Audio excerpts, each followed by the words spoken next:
Welcome to the Leader Impact Podcast. We are a community of leaders with a network in over 350 cities around the world, dedicated to optimizing our personal, professional, and spiritual lives to have impact. This show is where we have a chance to listen and engage with leaders who are living this out. We love talking with leaders, so if you have any questions, comments, or suggestions to make the show even better, please let us know. The best way to stay connected in Canada is through our newsletter at leaderimpact.ca or on social media at LeaderImpact. But if you're listening from outside of Canada, check out our website at leaderimpact.com. I'm your host, Lisa Peters, and our guest today is Jonathan Friesen. Jonathan Friesen was raised in a small Japanese coastal town during the rapid economic growth of the 1960s, attended boarding school in Tokyo in the 70s, and university in Los Angeles in the 80s. After graduating, he settled in Vancouver and began a career in property development, building high-rise communities in the Vancouver downtown core and resorts in the South Seas. The Friesen family eventually retired on the island of Grand Cayman and took part in a charitable housing organization. By 2002, Jonathan was ready to move back to British Columbia to re-engage with the property development world. Jonathan currently serves as the CEO of Mission Group Enterprises, which is one of the largest developers in the Okanagan, where he sets corporate growth strategy, casts vision, and cultivates strategic partnerships. Friesen also serves on the board of several organizations in BC. With the broad perspective gained by global experience, he has learned that success comes not from fitting in, but by being different. Join us now for a conversation with Jonathan as he shares his story, including how his cross-cultural heritage has created challenge and opportunity in business and his faith. Thank you for joining us, Jonathan, and taking the time to be with us. It's my pleasure. You know, I got a glimpse of you at the Global Summit. I saw a little bit of you, and I was just super excited that you agreed to kind of come hang with us here today. So thank you. And I know that you have a date with your granddaughter in an hour, so we're gonna jump right into this. I know how important that is. It is the most important agenda item of the whole week. Right? Yeah. All right. So my first question is always to our guests is tell us your personal story. And I have to tell you a story because, you know, sometimes we gloss over the personal story. And I was reminded in a Leader Impact meeting, and her name was Micheline from Africa. And I think that's the part I love about Leader Impact is just these connections that we get. And she reminded how important the personal story is to connect with those leaders. So I'm looking forward to you, Jonathan, telling us a little bit more about yourself. Where would you like me to start? I think, Okay, why don't I start with where I was born? And you covered this a little bit in the bio. So my father is a German Mennonite from Saskatchewan, as we were speaking a moment ago before this started, right. the recording started. And my mother is from Kyoto, which is a very traditional imperial city in Japan. And so my mother was raised, she was born right before World War II spooled up. And my grandfather believed that their family of four girls, my mother being one of them, and his wife were at danger because they lived so close to Osaka, which was a huge, probably a military, but mostly industrial production city. So they moved to Kanazawa, where I actually was born, to start a new life because he felt that, it's so small and insignificant, little, fishing village at the time that they'd be much safer there than near the big cities in the Kansai area of Japan. So they moved to Kanazawa. But that also happened to be exactly where my father was called to become a missionary. When World War II ended, General MacArthur asked for 1,000 Christian missionaries. And so my father responded as one of those. And he felt, interestingly, this incredible pull. He felt a calling from God to go to Japan and minister to the Japanese. He was a prairie boy who'd never seen the ocean, and I'm willing to bet he'd never traveled outside of kind of the general, the Saskatchewan, the Farm Belt area.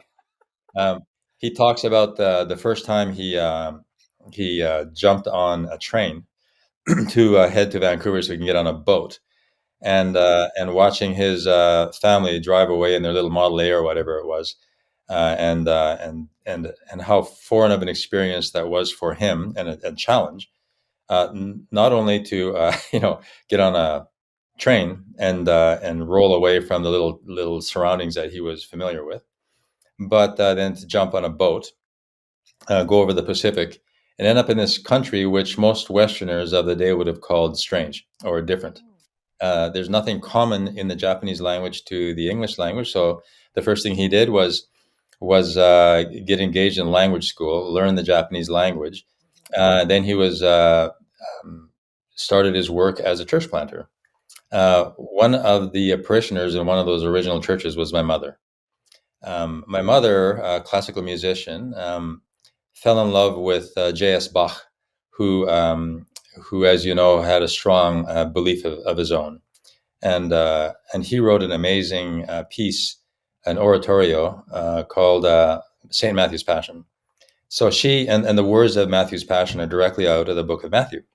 She read those words, became a believer, and so they shared a passion. My father was also an extremely musical, which is pretty typical, as you may know, of these German Mennonite types. You can pick up any instrument and play Yes. it. So he was also very good at the violin, although I don't think he'd ever taken a real lesson. So they started. I grew up hearing them play, violin duets, and so they raised me in Kanazawa with my two siblings, a brother and a sister, and so I grew up as what many would call a third culture mindset, and this has been coined as kind of maybe it's a deficiency, but as a personality type. It starts in many government kids that grow up overseas in the civil service, or military kids, missionary kids. That's the same sort of thing. We're all third culture kids probably, and it basically means that the culture you grow up in is not the culture you think you're from. You actually think that you're from somewhere else. In this case, I thought, well, maybe I'm from Saskatchewan because my father's from there. I'm growing up speaking Japanese, going to Japanese school. All my friends are Japanese. I think there was one other non-Japanese family living in that city, and we hardly ever saw them because they were all the way on the other side. And so, so in my entire surroundings, TV, friends, school, everything was in Japanese. My mother's Japanese, but in my mind, I'm thinking that maybe I'm Canadian because I speak English because my dad speaks English to me. And then you also realize eventually that you're not Japanese either. In my case, I'm ethnically not completely Japanese. I'm half Japanese, and so you belong to this third place, which is not where you thought you were from, and certainly not where you are from. It's in the middle there somewhere else, and it's an identity of non-identities. And so very early on, I became aware of this. Later on, I found words like third culture kid to name it. I realized that all of the other kids in my grade school and junior high and high school that I grew up with um, were probably also third culture kids, and we also we shared this common deficiency or advantage, actually, as we will discuss later Yeah. on. And and so when I finally ended up at Biola University in Southern California, I figured out how different um, American kids that grew up in America were to me and how I thought. Um, but there's a couple different ways that one can react to this kind of difference. One is by shrinking back and realizing that maybe you don't fit in, uh, and then you start to realize that not fitting in gives you a perspective because you're not stuck in this sort of a linear, singular way of perceiving the world around you, and so it becomes an incredible advantage as long as you don't let it tear you down and make you think that you're less than because of it. You're actually given a great advantage, and so the because I'm bilingual in Japanese, I'm also bicultural. I'm third culture. I think that these things have given me insights that I would otherwise lack completely, and has had made me, I'm sure I'm more sympathetic to issues such as diversity and equality, especially when it comes to ethnic issues. And and the organization around me, as we move forward, I'm seeing that hiring diversely, and I think diversity is really a mindset. It could be gender. Hopefully, we get to discuss that later on. It could be ethnic, it could be linguistic, and it could be many, many other things. Maybe you've got something that others might call a handicap. Maybe you're from a little town that you might secretly be a little bit embarrassed about. maybe you're from a huge city that is foreign to a place like Kelowna. And all of those differences, demographic, psychographic, there's psychological, linguistic, ethnic, gender. Those are all advantages for you if you know how to use them. Right. So, yeah, I know you asked me a little bit about myself. I've probably gone way too far, but No, that's a little bit about who I am and how I perceive the world around me. that is amazing. It's when we first started talking, we spoke about Saskatchewan, and of course, I've got to ask, do you know someone? And I mean, you weren't born here, but the Mennonite, and I married a Mennonite, so you asked me about some Peters, and I asked you about some Friesens, and it's like, yeah, small world. But thank you for sharing your story and a lot of insight to just the benefits to being a third culture. It's, I'm sure when you grew up, there were some difficulties, but then you started to see them as benefits. So thank you for sharing that. I saw a picture of your dad, a family picture. I think it might have been the wedding picture. Yeah. And this was an interview I saw with you a while ago. And you commented about, I'm not sure if your dad was accepted. I mean, he was in this wedding picture. He's sitting in the middle, which you had said is maybe the prestige spot to sit. And the father-in-law was over in the corner. And I think maybe, I'm sure that caused some grief. Yeah. I don't know if you want to. Yeah. So, that was a very interesting photograph because it tells a lot. Now we look at it and laugh because we know exactly what was going on. So my father-in-law should have been sitting on the floor, not standing up at the back, in the middle of the picture. He was clearly the patriarch. Yet there's this young foreigner from Canada that sort of gets the honorific spot in the middle on the floor. And my poor grandfather's his wife and daughters pushed him out to the corner. And maybe they thought it was modern and cool, but I could tell by the look on his face he didn't think so. Modern and cool doesn't fit with tradition. Yeah. All right. Well, we're going to transition a bit over to, professional psych. I think you have a great story. And from what I understand and the research I have done is Mission Group is one of the largest developers in the Okanagan with a staff, I think, of over 100 and growing. I think that's what I heard yesterday. You can correct me there. So I'm excited to hear about your whole professional journey. I mean, coming over from another country and you've moved back. I've heard a little bit about it, but just tell us about your professional journey to CEO and any of those pivotal moments that moved you forward. Sure. So stop me anytime you want to. I might ramble again.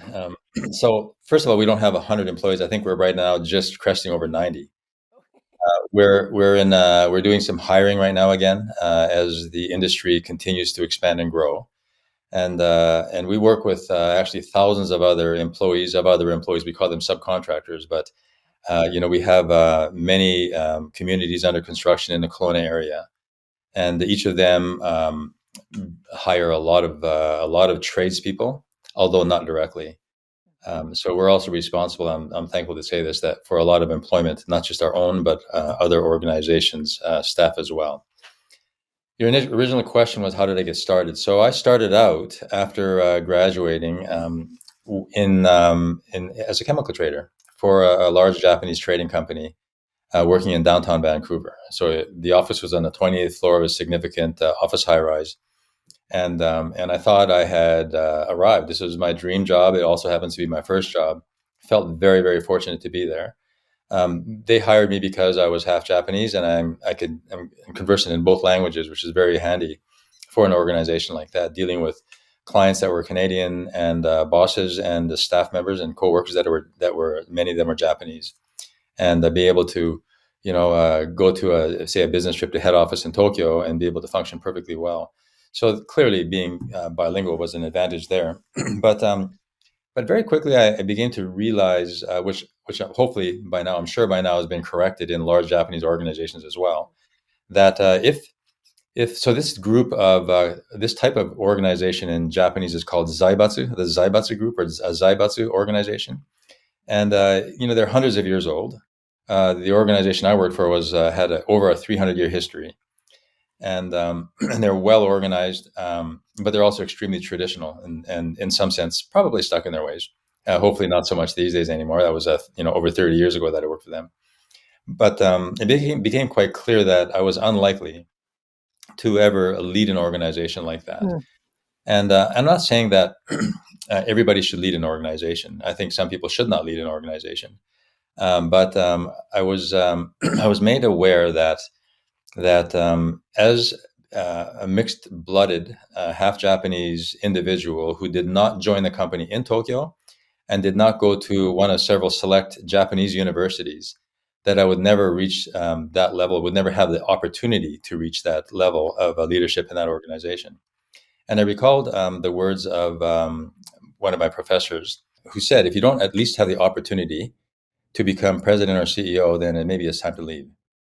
So I took a bit of a risk. At the time, we had a baby on the way, and my wife and I, and so it was a bit of a risk. But I quit that job. I resigned from that job and started my own mini trading company, and also called myself a consultant, an import-export trade consultant. So this is John Friesen in his late 20s, thinking he was going to do this, and probably a little bit naive in retrospect. But I started out trying this, and eventually I was able to find a consultancy, a consultant type job, or a client with a construction and development company. So I got some insight into the business that I'm in right now through that activity. So here's a business major from Biola University calling himself an import-export trade consultant and being sort of funneled into an area that I knew nothing about. But after working with this organization and setting up certain partners, Japanese partners, and a consortium of Japanese partners we were working on, so I was the sort of the intermediary. I realized that through a series of events that this is a business that I can do myself personally. So after a number of years, I took that step and formed a partnership with somebody who had a long tenure in the construction field and started working together in downtown Vancouver. And that went, well for a number of years. But there was some key moments that I've said, and hopefully those that are watching this haven't watched everything I've done for Leader Impact. But there was a key moment when I was concentrating on growing the business, putting out fires, traveling to the various international locations that we were operating out of. That I realized that the things that are truly important in life are falling away, that being family and children. So now I'm at the stage where my two sons were toddlers, and I was coming back from a business trip overseas, and my wife reminds me sometimes that in those years I was gone more than 6 months a year, and in aggregate, and not at one time. And so I was coming down from customs, and my boys looked at me, and they looked at the man behind me, and I realized that these boys didn't know who their dad was anymore, Oh no. simply because they're young, and I'm not there for them. So that was a incredible shock. I talk about it a lot, but my wife and I still reflect on it quite a bit, and that is this notion that when you allow yourself to believe the lie that you're doing it all for your family, Yeah. and your sacrifices are all for your family, uh, you're actually robbing your family of the things they need most, which is time. They need you, your attention, your time, your involvement, your love. And if you're There's a gone, you can't do that. Full Yeah. stop. There's nothing else. Yeah. And There's a so we lot had of to make it. there's a lot of conversation just about leadership starts at home, you know, and Yeah, if you don't have it together at home, you know, everything, it's going to fall apart. And you clearly had that happen. I can't imagine coming down an escalator and your kids are like, "Where's my dad?" And I'm I right know. here.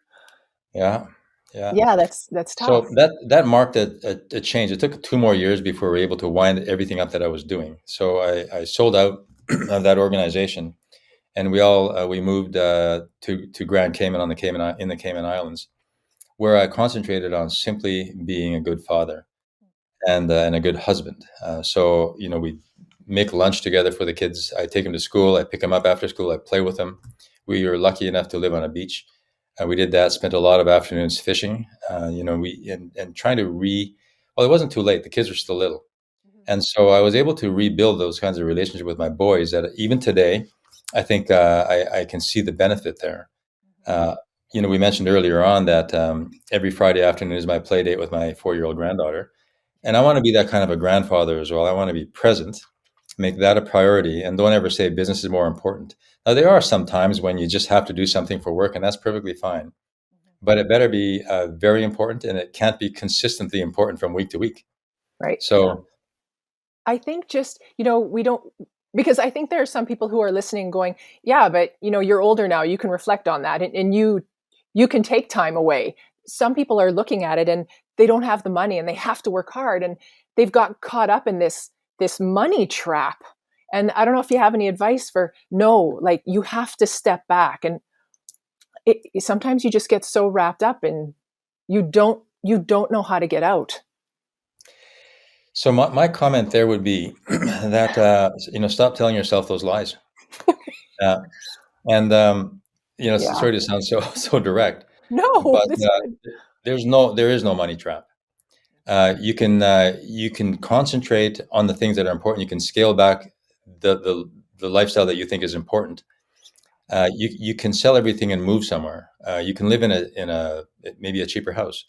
But if you think that you're working hard and it's for your family and your family will benefit, I think that there you know I think there might be some recalibration there that's necessary. I hate to say it, but if you think it's all about the money, you will very quickly get to the point where your relationships are ragged and you won't be able to earn your money either. So, when I see others start living an extremely unhappy family life, how do you think that affects their production when they're at work? Like, how do their bosses see them? Are they really showing up at their best? And I'm willing to say no, it's not true. And in our organization, I'm constantly reminding people that your family and your time with your family is more important than your time at work. And don't ever make the work a priority. And I really mean that because I can see how much more effective my staff members are if they have a happy family life. And the opposite also happens to be true. So, with a long view, even if it were all about trying to be the best employee you can, you should still try to make your family a priority. Yeah. It's so important. You talked a little bit about money, and I remember being with a business coach, and she sort of threw it at me. She wasn't a Christian, and she said, you believe that money is the root of all evil. I'm like, and she kept on this. I'm like, no, money's not the root. It's the love of money that is the root of all evil. It's this love, this obsession, not, because I want people to know who are listening. It's money is not the problem. It's this drive and this thirst and this above. You will do it above anything. So I appreciate you just sharing that and going a little deeper and being forward. Like, make the change. Like, right? You can do it. Thank you. Yeah, and the other thing is, someday I think I've been thinking about writing a book, and I'm not sure what I'll name it, but it has something to do with make it about the thing that it's not. And if you think it's about the money, if you think that Mission Group is here to earn as much money as possible, I think we're mistaken. I think Mission Group here is to build into a community that benefits from our activity in a very broad way. Community capitalism could be a good or a bad word depending on how you look at it. But the way I mean it is, if our activities here are good, then the entire community benefits financially, but in all kinds of other ways. And we are a for-profit organization. But if we do it just for the money and being blind to the effect we have on the community, we are not going to be a positive benefit to the communities that we engage with. But we will also not make as much money. Yeah. I think that's a great point. I think people need to find their purpose in life. It has to be bigger than working and a job title. And, I think that you have to know, and you commented, like, you build beautiful spaces for families, I've heard you comment that before. And that's so important to understand. This is my purpose in life. It's not to make a million, drive the best car or whatever, the material things I'm So referring true. to. Yeah. Um, there's a lot of, you talk about pivot. I don't know if you talk about pivotal moments. I kind of asked you if there were any, but any failures and successes. I mean, we don't learn from our successes. We learn from our failures. So true. Anything to share there? Yeah, so there was, that one kind of anecdotal story I shared about coming down the walkway from Vancouver National Airport.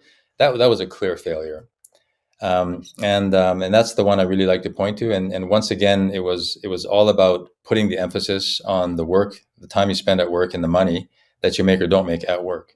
And so that can lead to a cascading set of failures, with marriage, parenthood, career choice, all those kinds of things. So I would simply point out that was a big one, a very large one. I'm sure there's been many others, and some I'm so embarrassed I can't say it in a place like this. But that's a very significant one.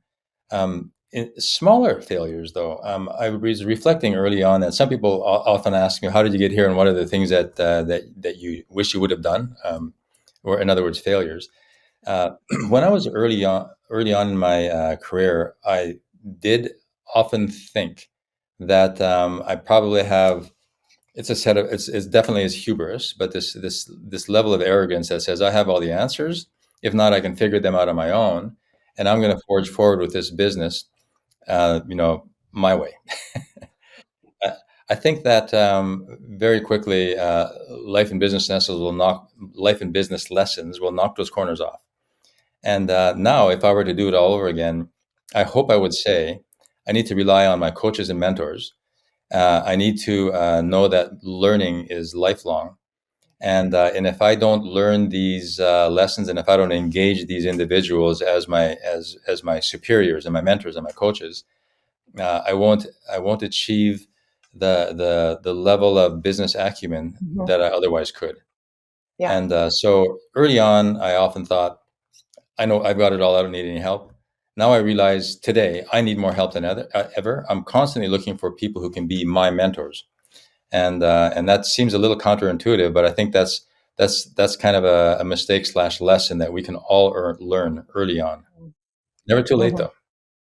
No, it is never too late to ever stop learning. I think of this whole what's going on in the world right now, and there's a great resignation. I mean, I just online today, I watched a CEO retire from somewhere, and we're finding this. And I don't know his story, but we're moving into a different place right now. And as the world begins to open up, I had another conversation, and just I stepped back and go, I don't know if I'm ready. Like, I don't know if I'm ready to get out there and continue on. I love listening to your story. We're going to transition a bit because I know I have some great questions coming up for you. But in our podcast, we always talk about the spiritual journey, and I want you to talk about this. I don't. You were born in Japan, so were you born into a spiritual family? I mean, your dad was a missionary, or called to be a missionary. So just tell us a little bit about your journey, your spiritual journey. Yeah, well, it's pretty obvious that I was going to church from before I was born. Um, but that doesn't teach anyone anything, right? You have to know it for yourself personally. So I suppose I was a little bit independent and rebellious in my earlier years. I remember sitting in chapel at the Christian boarding school that I went to in Tokyo. And in those days, they used to love embarrassing people into Christianity. So they would say, if you've given your heart to Jesus, raise your hands. And, you'd almost feel embarrassed if you didn't. I know the purpose was to make you raise your hand so that you wouldn't feel somehow isolated. But I was always proud not to. That one of those bad kids in the back with all the other bad kids slouching down and not raising their hands just because I didn't want to, sell out to the man or whatever it was. And so I was that kid, but there was clearly, call it a pivotal moment, I guess, if you actually realize that all of this gobbledygook they've been feeding you your whole life might actually be true, and you and you feel it from the inside out, and everything about you just tells you this better not be ignored. Came later on in high school. I was probably 16 or 17, and I was, working at a Bible camp. Not because I necessarily bought into the rhetoric, but it was a job, and I kind of enjoyed the surroundings. But there was just a moment there watching all these Japanese counselors praying early in the morning, and thinking to myself, this spirit is in this room, The the the the reality of what we call the Holy Spirit was so visceral, and somehow at that moment I thought, there's no point in uh, just being obstinate. Mm.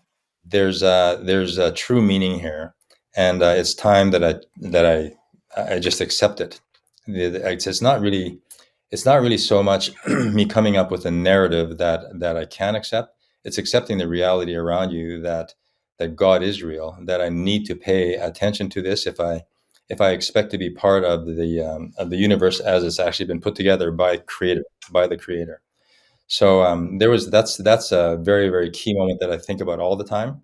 But interestingly, whenever I'm in contact with other believers, it keeps reminding me over and over again that that this reality that we call our faith is not just a tradition. And so I, people often ask me the question, and maybe I'm putting this in your mouth a little bit, Lisa, but if you ask me the question, how do you put together your faith and business, right?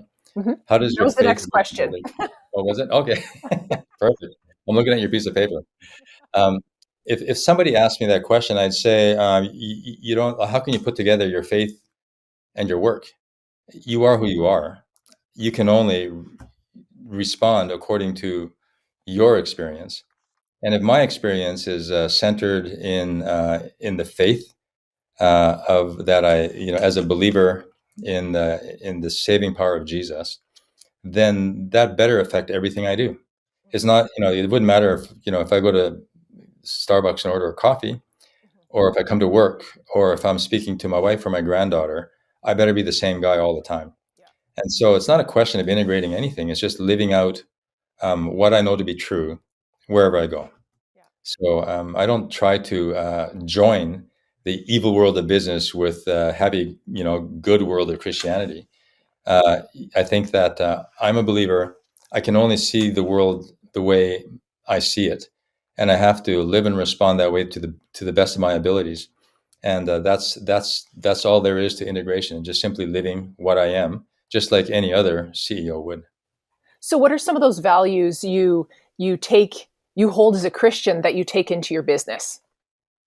Well, interestingly enough, people always seem to quite often assume that Christian principles would be contrary to good business outcomes, or Christian principles yield opposite business outcomes.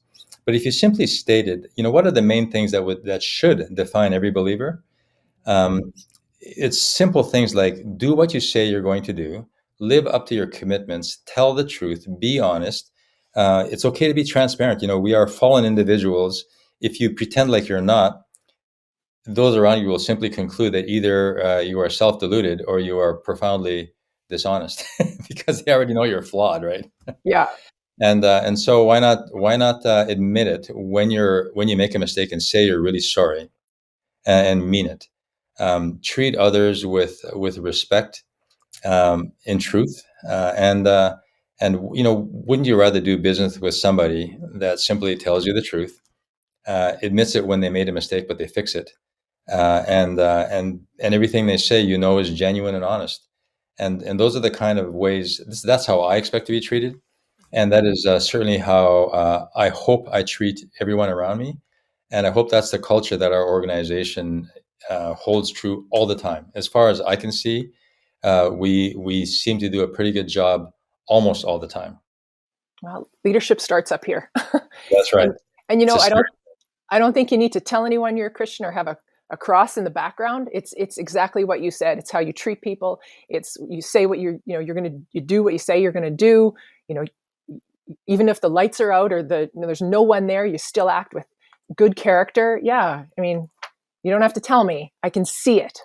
Um, so I want to ask you. I was watching an interview. I don't know how long ago it was, but you had an incident, and I sort of prepped you that I was going to ask you about this because I wanted to make sure. But you had an accident on your site in July 2021, so not that long ago, in which a crane fell and killed 5 people. And I'm incredibly sorry for your loss. Um, my question comes from an interview I heard you do about that.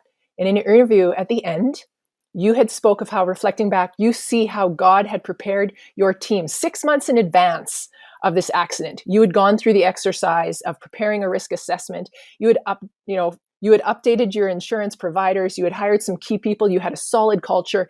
And I loved hearing that, because I feel like, God had set you up to, if this was, and you'd said, if this was going to happen to anyone, this incident, it happened to you, your team was prepared, and it shouldn't happen to anyone, but it happened to you. So if anyone wants to hear that interview, I'm sure they can find it. But my question for you was, how did you take care of your team after this incident, after this accident? Yeah, so in some way, we're still taking care of our team and those most affected around us.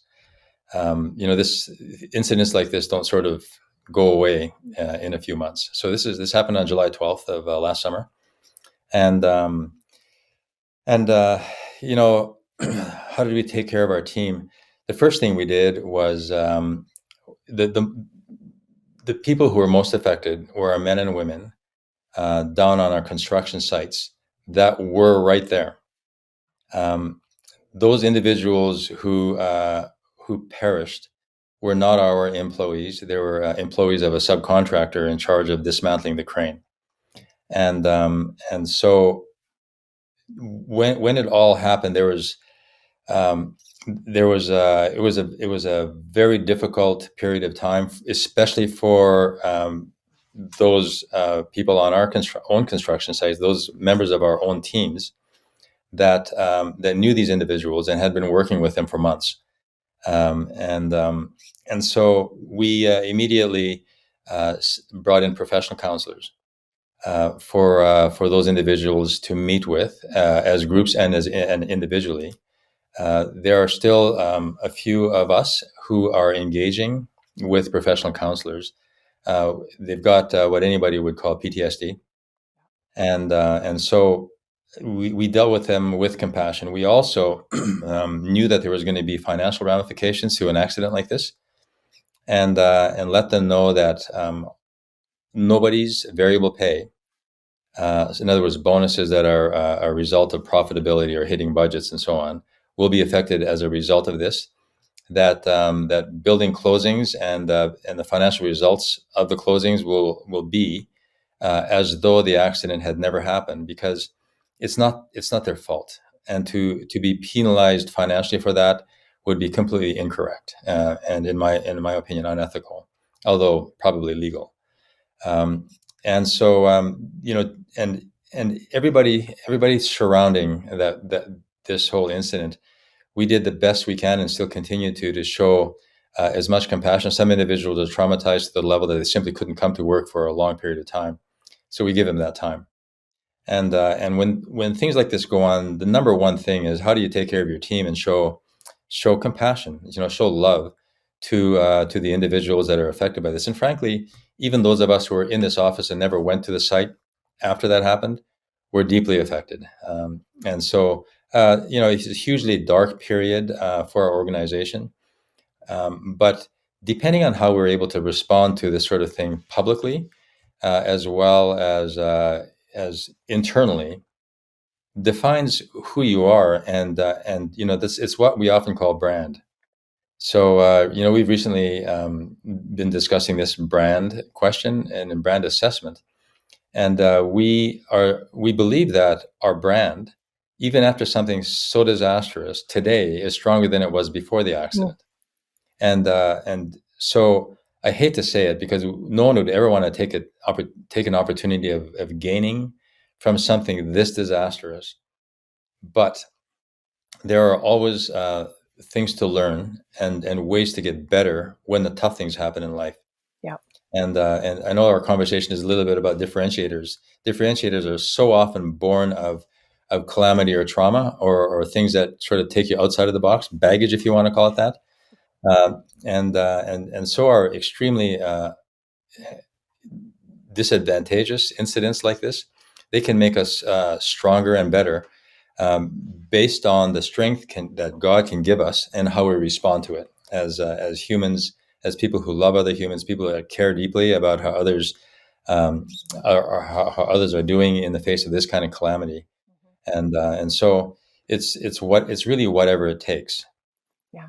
So, thank you for sharing. And my question, though, comes back to you. And I think leaders take care of their teams and they take care of everyone. And sometimes being a leader is very lonely.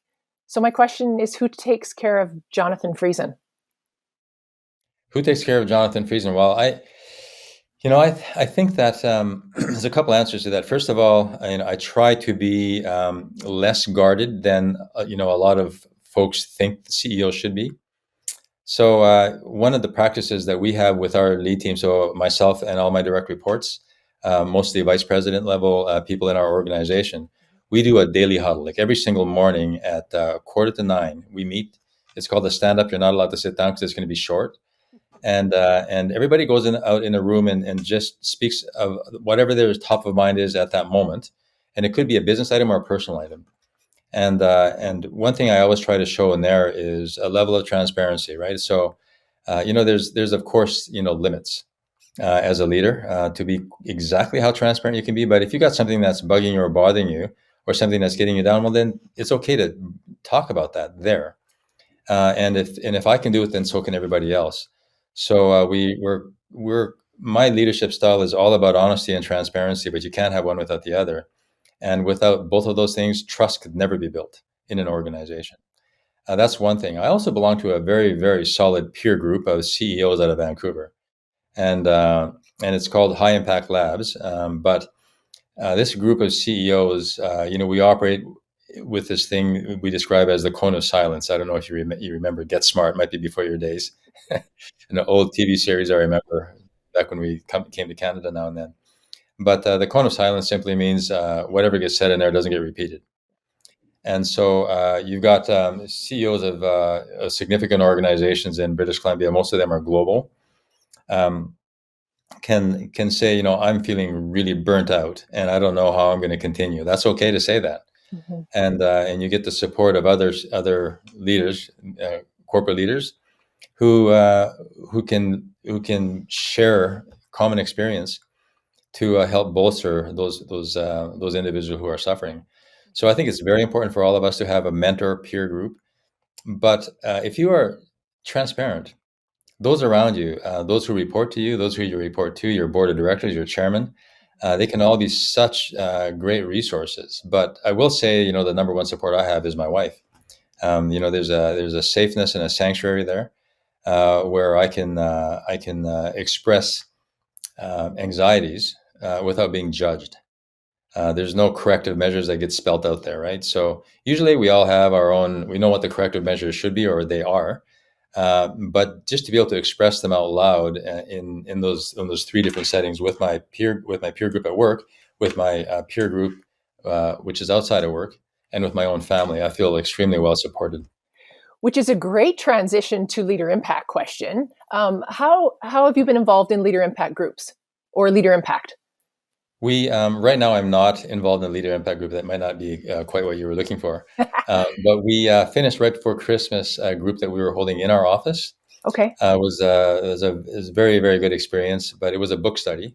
Mm-hmm. The book ended. I'm kind of waiting for the next book study to start up again because I really enjoyed those. Yeah. What were you They were studying? mostly members of our own team, our own mission group team, but several individuals there, three or four, were from the exterior as well. So, those were very, very good experiences. I'm also involved in another men's group, which is different from a leader impact group. I know this is a leader impact video, and if those of you watching would like to be involved in a leader impact group, I would highly encourage it. It's a great way to learn about faith and integration of faith in daily life, including business.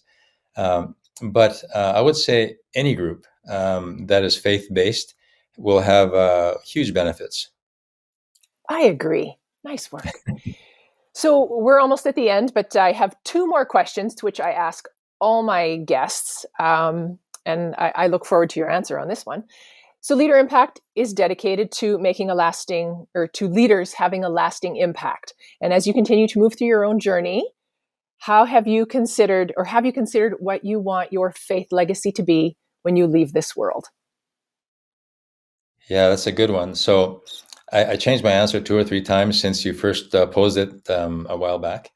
But I think it simplifies down to just one basic thing that I would like um, when I'm gone to know that my children and my granddaughter have a meaningful relationship with God. You know, I love that answer because last week I interviewed a Mennonite couple that was just was honored with the Paul Harris Fellow at a Rotary.